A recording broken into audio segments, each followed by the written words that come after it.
आज जो मैं मेडिसिन आपके लिए लेकर आया हूँ वो है एज़िटमा टैबलेट। एज़िटमा टैबलेट जो है ये 250 मिलीग्राम में आती है और 500 मिलीग्राम में आती है। इसमें मैं आपको इसकी कंपोजिशन बताऊंगा, पैकिंग बताऊंगा, प्राइस बताऊंगा, मुकम्मल रिव्यू दूंगा आपको। और इसके अलावा इसको यूजेस और साइड इफ़ेक्ट्स बताऊंगा। तो जिन भाइयों ने अभी तक मेरा चैनल सब्सक्राइब नहीं किया, उनसे दरख्वास्त है कि वो मेरे चैनल को सब्सक्राइब कर दें और बेल आइकन को दबा दें, ताकि मेरी आने वाली मेडिसिन के ऊपर जो न्यू वीडियोस हैं वो आप तक बर वक्त मिलती रहें। तो चलें वीडियो स्टार्ट करते हैं। एज़िथमा टैबलेट, ये इस प्रोडक्ट का नाम है। इसकी फार्मूलेशन है एजिथ्रोमाइसिन। बहुत से लोग इस फार्मूलेशन से वाकिफ़ होंगे।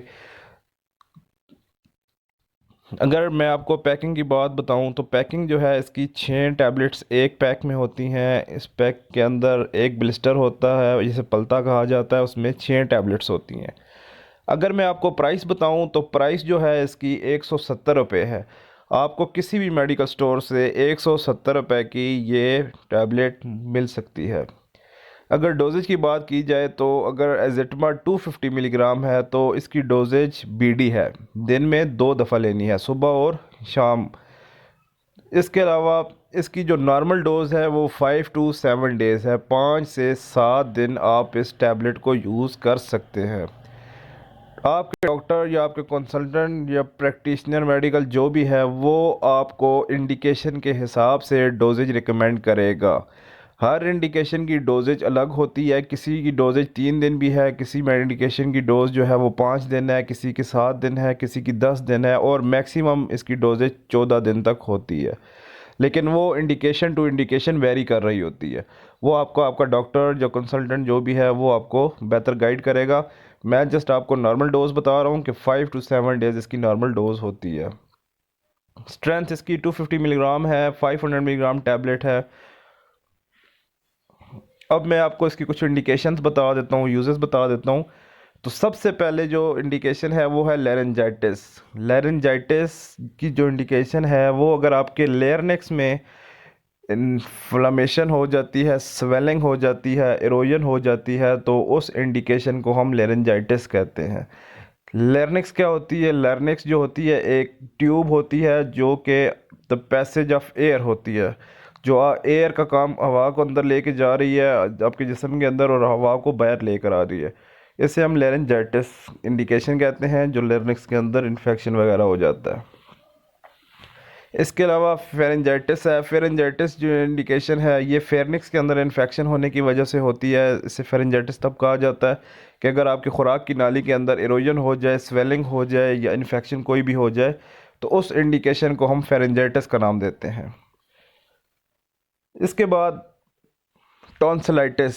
अगर आपके हलक में टॉन्सल्स हो गए हैं तो आप उनके लिए भी इस मेडिसिन को इस्तेमाल कर सकते हैं। फिर ब्रोंकाइटिस एक इसकी इंडिकेशन है। ब्रोंकाइटिस कहा जाता है एक ट्यूब होती है जो आपके लंग्स तक एयर को लेकर जाती है और एयर को वापस मुंह से खारिज कर रहे होते हैं। तो उस ट्यूब के अगर अंदर इन्फेक्शन हो जाए, लाइनिंग हो जाए, स्वेलिंग हो जाए, तो उसको हम ब्रोंकाइटिस का नाम देते हैं।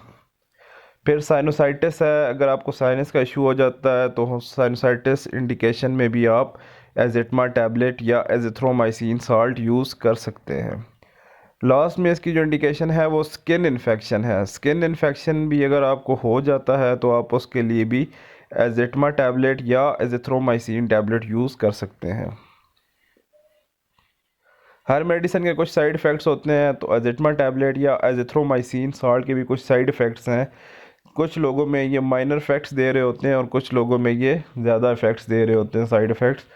तो सबसे पहले चेस्ट पेन के बारे में डिस्कस कर लेते हैं। अगर आप ये मेडिसिन यूज़ कर रहे हैं तो आपको चेस्ट पेन हो सकता है। अगर आपको चेस्ट पेन हो तो टेंशन लेने की ज़रूरत नहीं है। जैसे ही आप ये टैबलेट लेना बंद करेंगे तो चेस्ट पेन ख़त्म हो जाएगा। ये जस्ट फॉर टाइम बीइंग होता है।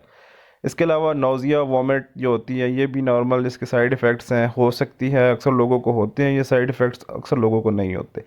हेडेक पेन हो सकता है, उसके लिए आपने टेंशन नहीं लेनी। हेडेक पेन नॉर्मल रूटीन में हो जाता है, ये ख़त्म हो जाता है। ड्रोजीनेस के चांसेस हैं लेकिन बहुत ही माइनर चांसेस हैं। ड्रोजीनेस भी बहुत ही माइनर चांसेस हैं। इस टैबलेट से ज़्यादा चांसेस नहीं हैं कि आपको ड्रोजीनेस होगी। Thank you.